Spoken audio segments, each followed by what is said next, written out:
बे न्यूज़ में खबरुनि अपडेट जो सिलसिलो जारी है। खबर शामिल कयूं पिया झंडो अलायार खां।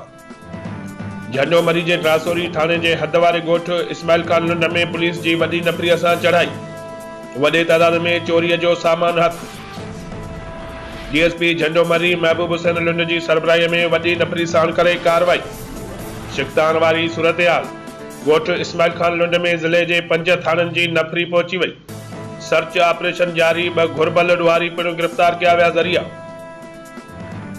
सर्च ऑपरेशन दौरान चोरीअ जूं बकरियूं, मीहूं, सोलर प्लेटूं ऐं लखें रुपयनि जो ॿियो सामान हथ। ऑपरेशन में ट्रासोरी, उमरसान, मुशाक होती, प्यारो लुंड, सुल्तानाबाद ऐं झंडो अलायार जी वॾी नफ़री मौजूद। वधीक जवाबदारनि जी गिरफ़्तारीअ लाइ घेरा। राति देर सां बाजवा फार्म वटि सोलर प्लेटूं चोरियूं थियूं, जंहिं तां जवाबदारनि ऐं भाॻियुनि विच में फायरिंग थी। भाॻियुनि पारां डीएसपी झंडो मरी ऐं एसएचओ उमरसान खे इतला बैदि पुलिस जी वॾी नफ़री ॻोठ ते चढ़ाई करे ॾिनी।